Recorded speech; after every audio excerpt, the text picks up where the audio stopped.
May 4th, 2026 issue of the Chautauqua Gazette on the Niagara Frontier Radio Reading Service. This is a special Mother's Day edition and a message from the editor-in-chief, Katrina Fuller, more than a definition on mothers. The word mother is one we hear often. It's many a first child's word, or at least some variation of it. We can picture tiny tots toddling around, babbling mama or mommy. How lovely that a child's first word is often naming one of the most important people in their lives.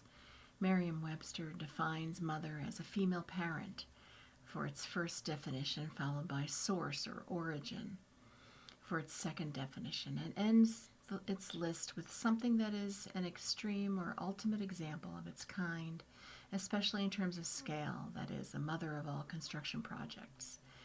The first definition is a common understanding of the word. The second is thought-provoking, and the final definition seems a little out of place without the context.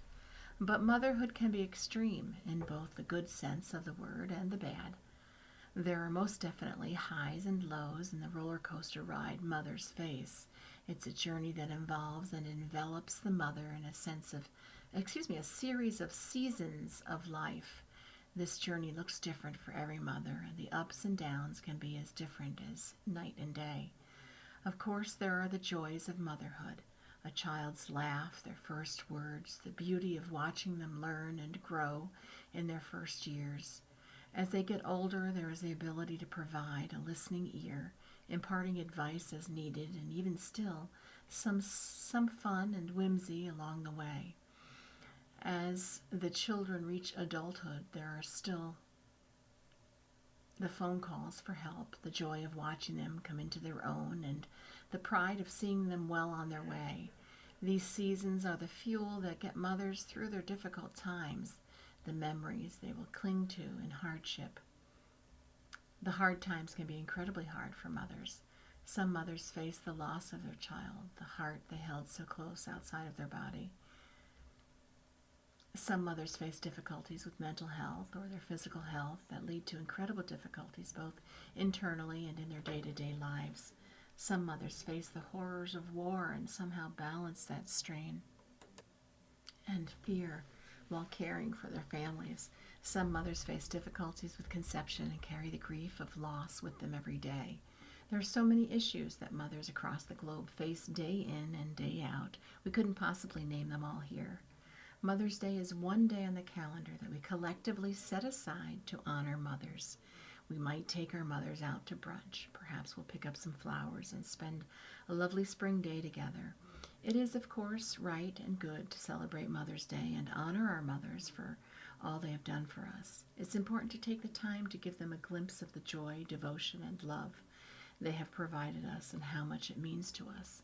However, we must not forget that this day also brings heaviness to the hearts of many, the grief of a lost loved one, the pain felt for a child so dearly desired but never born, and the struggles of mothers who have endured infertility. This may well be a difficult day for many for myriad of reasons.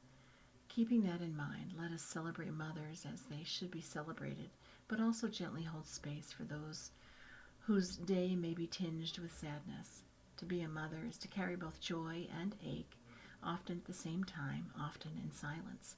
It is a role shaped not by a single definition, but by 1,000 lived experiences. On this Mother's Day, may we honor all mothers, including the ones who are grieving, longing, healing, or simply enduring. May we meet them with all with the same quiet understanding that motherhood in all its forms is both tender and immense. And a Mother's Day tribute to a very special mom by featured writer Ellen DeTanto, Johnny's Grammy and Gillian's mom. Any mom can tell you that being a mother is not for the faint of heart. Whether you gave birth to one or many children, or gifted children through adoption or a fostering process, you know that the moment you hold your precious child for the first time, your life will be changed forever. From that point on, you do all you can to provide the very, very best for your child or children, and you, as the mom, will always put their needs ahead of your own. The mothering instinct is very real. This is a story of tremendous love and loss seen through the eyes of a mom watching her daughter experience 32 traumatic months with her young son, Johnny. He was a childhood cancer warrior diagnosed with Ewing sarcoma at age 7. Johnny sustained treatments of all kinds for 25 months over almost a 3-year period, with a 7.5-month period of remission. Johnny laid down his sword on April 15th, just after his 10th birthday. Johnny's story is one of amazing strength, faith, and a positive attitude that belied the disease that was ravaging his body and took away what he wanted most, to be an ordinary kid. The story of his parents' search for treatments is extraordinary and included thousands of miles of travel, including 3 trips to cancer research clinics in Germany. But this story is about Johnny's mom and how she navigated through those long months with Johnny, continued to support the needs of his 3 younger siblings, kept working at as a school counselor until the last several weeks of Johnny's life, and somehow managed to maintain her important connections to relatives and friends. There are not enough adjectives to adequately describe the level of caring and support that Jillian gave to Johnny. As her mom, I couldn't be prouder of the inner strength and fortitude she mustered to do what was needed every step of the way. When I look back to my early days as Jillian's mom, I recall a couple of trips to the ER, one for a febrile seizure and another for stitches on her chin after a playground fall. Then there was 9/11 and the need to reassure her and her brother that the world was not filled with hate and that being kind and caring was important in all aspects of our lives. Those incidents, while scary and etched into my memory, seem trivial now compared to the gravity of the challenges that Jillian faced with Johnny's cancer. The initial diagnosis, treatments, tests, imaging results, painful cries, countless meetings with doctors and clinicians, time away from her other very young children, days and nights of tears and holding on to hope and praying for a miracle. All of these will continue to shape her life as she finds ways to hold her grief and channel it to help her family and others facing similar situations. I saw in Jillian a mom who made sure Johnny could participate as much as possible in the life of his siblings despite his declining health. Earlier this year, when Johnny's 2 sisters were playing basketball in the Upward program, Johnny wanted to go watch the game and see some of his buddies who had been teammates in prior years. Since he could no longer walk, it was a challenge on a snowy day to get him into the car and to the venue. I watched as Jillian carefully placed Johnny in a wheelchair and proudly pushed him into the gym. He lit up as people greeted him. Jillian knew he needed to be there, and she smiled as she talked with other kids and adults as well. In the days and weeks that followed, I observed Jillian lovingly assisting Johnny with his daily care and sitting and lying close to him, soaking up precious moments. She did so with such grace and care, providing comfort and love to her son, knowing only as a mother could that his time on earth was coming to an end. Johnny's passing is still so raw, and the words could cushion the blow are difficult to find for Jillian on this upcoming Mother's Day. I found some of the words from the Serenity Prayer to be comforting to me and hope that they provide some comfort to her as we grieve the loss of our shining star, Johnny Lamancuso.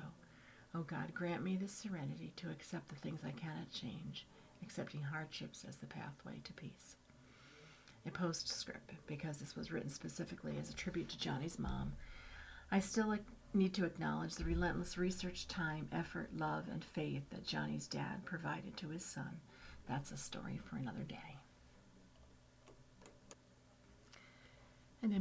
Older Americans Month. Older Americans celebrate with annual expo at SUNY Fredonia. Each May, communities nationwide observe Older Americans Month, a tradition established in 1963 under President John F. Kennedy to recognize the contributions and lasting impact of older adults. Locally, that celebration will take place on Thursday, May 21st, with the annual CHQA Aging Expo, Chautauqua, Aging Expo and Conference at Williams Center on the campus of State University of New York at Fredonia. The event will take place from 10 a.m. to 2 p.m. and is open to older adults, caregivers, and their families throughout the county. A highlight of the day is the exhibition hall where community-based organizations participate in a community vendor fair by sharing information about health and wellness programs, financial and legal services, housing and transportation options, caregiver support services, and public benefits. This is a great opportunity to ask questions directly with representatives, gather materials, and learn what services are available close to home. No registration is required for browsing the exhibition hall. In addition to the vendor exhibitions, educational breakout sessions will take place concurrently in 8 classrooms around the perimeter of the hall at 10:30 a.m., 11:30 a.m., and 1 p.m. Topics include diabetes education, scam prevention, money management, Medicare 101, Medicare fraud, legal planning, falls prevention, pain management, nutrition tips, and more. Registration is recommended to reserve your spot in these powerful and popular informational sessions. Walk-ins will be welcome if space is available. The annual expo is designed to make accessing information easier by bringing a wide range of services together in one convenient location. It also creates a space for attendees to connect, learn, and discover programs that support independence, health, and well-being. Mark your calendars for May 21st and plan to join us in celebrating Older Americans Month at our annual expo and conference. To register, you can visit chautauquacany.gov/CHQ Aging Expo. If you don't have a device, call New York Connects to register at 716-753-4582, and one of our staff can help you get you registered. Transportation assistance can be requested through the registration link as well. You can check out the website at chq-gov.com/office-aging to see all the programs and services offered. Chautauqua County Office for the Aging Services offers nutrition and wellness programs to support you in your journey toward total wellness. You can also call New York Connects at 716-753-4582 for more details and information about any of the nutrition and wellness programs provided by Chautauqua County Office for the Aging Services. And you are listening to a reading of articles and features from the Chautauqua Gazette on the Niagara Frontier Radio Reading Service. And in Library Spotlight, James Prendergast Library Association, the Chautauqua Cattaraugus Library System.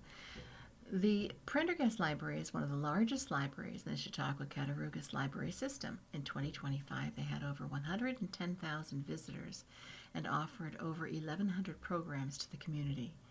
A building rich in history, the Prendergast Library was a gift to the city from Alexander Prendergast, the city's founder's son, and his wife, Mary. They commissioned its construction in memory of their son, James A.J. Warner of Rochester.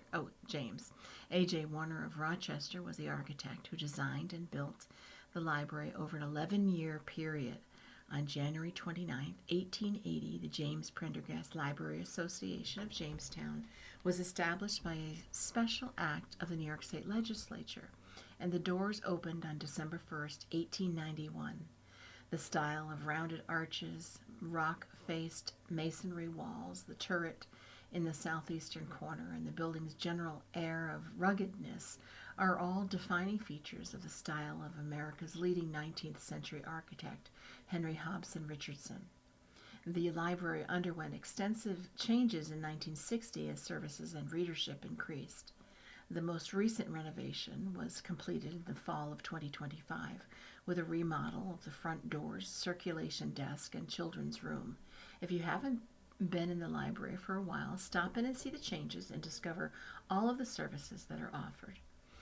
Other services beyond books and DVDs include free programming for all ages, 3D printing, tech help by appointment, meeting room space, and printing and copying, to name a few. Make sure to follow their Facebook page or visit their website for all the great summer reading programs for all ages. The Prendergast staff can't wait to welcome you to the library, and they're located at 509 Cherry Street in Jamestown. The phone number is 716-484-7135. Some special events coming up in May. May 16th, Saturday, 11 a.m., children's program. Learn about sensory differences with Mrs. Matthews, and registration is required. On Tuesday the 19th at 3, Chef Jim Sessions focuses on French cuisine. And Friday, May 22nd at 10:30, the family movie Goat with free popcorn. And Tuesday, May 26th at 3 p.m., the children's program, Crochet and Crafters Club. Let's see what else is coming up. The date hasn't passed yet. So Tuesday, May 12th at 5:30, Upcycle at Prendergast Library's Curiosity Club, a teen and adults patrons reuse and repair week.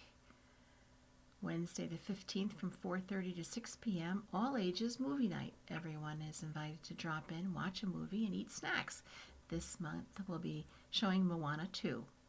And also on Wednesday, May 16th from 1:30 to 3 p.m., make pinch pot bunnies with Pearl. City Playhouse registration is required due to limited available spots. No experience needed, but patrons need to be at least 14 years old to participate. And the program is funded by the Murray Bob Education Initiative. On Tuesday, May 19th at 5:30, Upcycle CHQ at Prendergast Library's Curiosity Club. And on the 26th at 5:30, the same thing, a material exchange and showcase. And at Ripley Library, Saturday, May 16th from 9 a.m. to 2 p.m., a wide selection of annuals, perennials, vegetables, and houseplants will be offered at very reasonable prices. In addition to the plant sale, there will be a variety of baked goods donated by local volunteers. Plants and baked goods can be dropped off at the library on Friday, May 15th from 9 to 5, and proceeds will benefit the Ripley. On Tuesday, May 19th at 6 p.m., History Lectures, Chautauqua Civilian Conservation Corps Camp. The Civilian Conservation Corps was a vital federal program established in 1933 to improve infrastructure and to provide jobs for young men during the Great Depression. Pam Brown is a municipal historian for Panama, Harmony, and North Harmony. She is one of only 2 New York State registered historians in Chautauqua County. For more information about programs at Ripley Library, call 716-736-3913. The Chautauqua Region Community Foundation partners with Community Heart and Soul to deepen community engagement. Chautauqua Region Community Foundation and Community Heart and Soul have announced a new partnership to strengthen communities across the Chautauqua region by expanding access to a proven, resident-driven approach to community engagement. Community Heart and Soul engages the entire population of a town in identifying what they love most about their community, what future they want for it, and how to achieve it. Designed for small cities and towns with population up to 30,000, the process helps communities listen at scale, build trust, and translate residents' stories into shared priorities that help guide decisions over time. Combining Community Heart and Soul's resident-driven approaches with Chautauqua Region Community Foundation's local relationships, expertise, and resources, the partnership aims to leave a lasting impact on communities across the Chautauqua region by helping residents and local leaders come together around what matters most. Through this partnership, the Chautauqua Region Community Foundation will utilize the Community Heart and Soul model to help communities engage more people, listen to a broad range of local voices, and turn what residents share into clear priorities that can help guide future action. We're honored to partner with Community Heart and Soul to engage with our community in new and meaningful ways, says Tori Ergong, Executive Director of the Chautauqua Region Community Foundation. Moving beyond grant making into community partnership and capacity building is a goal for the Chautauqua Region Community Foundation, and Community Heart and Soul is making that goal a reality. Mark Sherman, president of Community Heart and Soul, shared his enthusiasm for the collaboration by saying, "We're excited to partner with the Chautauqua Region Community Foundation to support community engagement in southwestern New York. When residents take the time to listen deeply and act on what matters most, they build a strong foundation for the future." Community Heart and Soul is a nonprofit organization building stronger, healthier, and more economically vibrant small cities and towns across the United States. In addition to promoting the Community Heart and Soul model, the organization trains and supports a nationwide network of certified coaches who provide training and guidance to over 130 communities. Chautauqua Region Community Foundation partners with its community to ignite positive change and create legacies of impact in the Chautauqua region.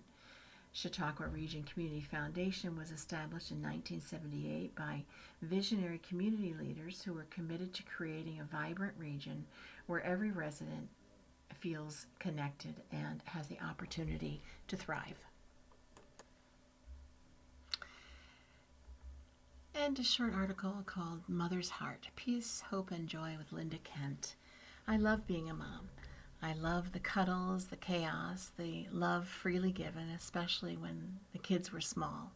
Little children give their love so easily. Their sloppy kisses and sticky hugs more than make up for the mess and stress of running around after them. We all know there'll be a time when they'll break our heart, but it doesn't stop us from loving them. It did surprise me how early my youngest one broke mine, though. His siblings were already in school. He had his year at home alone with me and was so excited to go to school just like his brother and sister. He was finally going to kindergarten. He excitedly picked out his backpack and his lunchbox. He practiced climbing the bus steps on roundup day. He was so ready to go and chatted about it almost nonstop. Morning, the first day of school. Pictures were taking. I didn't notice it at the time, but after I could see the distress increase on his face and his smile become forced in each picture. The bus came, and with a final hug and a wave, the kids clambered on. The older two walked back a few rows, waved as they sat down. He topped the stairs, turned into the first seat, pressed his little face against the window, and stared forlornly directly into my heart. I burst into tears as the bus pulled away and cried all morning. I don't think I've ever felt anyone's eyes in my soul the way I felt my son's that day. The sadness in them that day was a big change that had just occurred, and things would never be the same. He recognized it and wanted to make sure I knew it too. It's a memory I will never forget. I had a moment like that with my other children too, a moment that changed my heart profoundly. Each child touches our mother's heart in ways that change us forever. I would have it no other way. And finally, home installation of fiber optics draws an exciting new aspect of Jamestown BPU fiber project. Jamestown Board of Public Utilities, BPU, officials are excited to announce a new development that will help the build-out of the Jamestown BPU fiber project this spring and summer. Crews of contractors will soon install new fiber optic lines from the street to the exterior of homes in BPU electric territory where Jamestown BPU fiber is offered to customers. Door tags will first be hung on property doors to inform residents of the installations, with links to online information explaining the process. Following approximately 2 weeks after the door tags are hung, installations will begin in those neighborhoods. Free installation of fiber drops will include small, nondescript boxes neatly and securely attached to homes at no cost to customers as part of the New York State Connect All program grant that has funded the project. A fiber drop is 1/8-inch fiber optic cable installed from the street to the exterior of the building right next to or as close as possible to existing electrical utility lines and meters. This is an industry standard installation that connects homes to the Johnstown Community Fiber Network. A fiber drop valued at $450 is installed at no cost or obligation to the homeowner. The drop simply makes the home fiber ready, but there's no obligation to sign up for the service. The fiber drop is an exterior-only installation, and property owners do not need to be home for it. An indoor installation is only performed if a customer chooses to sign up for Jamestown BPU Fiber Internet service. The installation of fiber optic drops provides us with the opportunity to ensure that all our electric customers will have access to free installation of the fiber lines to their home at no cost to the New York State before the New York State grant providing the service to our community expires at the end of the year, explains BPU General Manager Christopher Selstrom. The drop installation makes the home fiber ready should the homeowner decide to sign up for the Jamestown BPU fiber internet service, continues Selstrom. It's an exciting step as we move forward to offer low-cost, high-speed internet as a BPU utility service to our electric customers. Selstrom reminds residents that if they sign up for the service before the end of October, the first 90 days of BPU internet service will be free. Customers may enroll in the Hometown Fiber Project at jamestownbpu.com/fiber, F-I-B-E-R, or by calling 716-661-1633. Jamestown BPU Fiber is currently available from 2 internet companies, Fiber Spark and Sumo Fiber. Should a resident wish to opt out of the free fiber optic drop installation, the door tag includes a QR code for more information, or they may click directly on jamestownbpuffiber.com/fiber-drop-FAQ. And finally, birds banding and little explorers at Audubon. 2 opportunities remain to observe bird scientists in action and birds up close during Audubon Community Nature Bird bandings, anytime 7 to 11 a.m. on Saturday mornings, May 9th, that one passed, and May 16th. There's a photo that shows was taken at the bird banding at Jamestown's D. Arlene Bonnet was recognized in an Audubon Nature Photography Contest. To learn about the 2026 contest with $1,600 in cash prizes, you can go to audubоncnc.org/photo contest. At Saturday's Little Explorers, 10 to 11:30 a.m., you and your favorite 3 to 8-year-old can investigate soil, rocks, and other things that make up the ground you walk on. Register by Thursday so you don't miss it. With nearly 600 acres and 3-story building to explore, the Nature Center is located at 1600 Riverside Road, 1/4 mile east of Route 62, between Jamestown and Warren. For details on all of these programs, call 716-569-2345 or visit audubоncnc.org/events. You've been listening to a reading of articles and features from the Chautauqua Gazette. We read from the Chautauqua Gazette on Mondays at 8:30 a.m. Your reader has been Elaine. Thank you for listening. You're listening to the Niagara Frontier Radio Reading Service. Radio reading serves people who are blind or have a print disability throughout Western New York and Southern Ontario's Niagara Peninsula. From its broadcast studios at 1199 Harlem Road in Cheektowaga, just north of Clinton Street. Almost 40 years and more than 300,000 hours of radio readings to those unable to read printed matter on their own.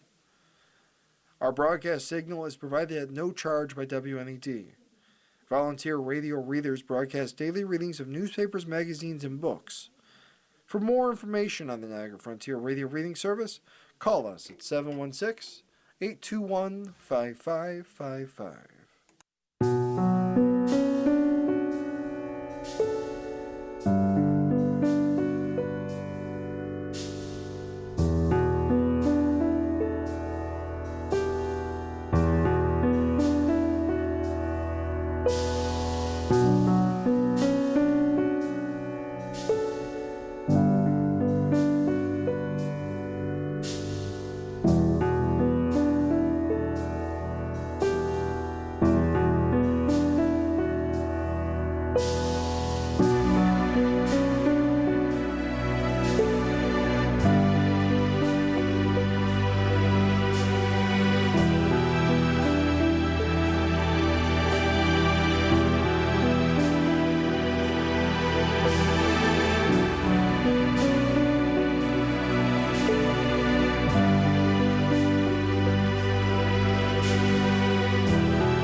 In just a moment, the Niagara Frontier Radio Reading Service is doing a special presentation on this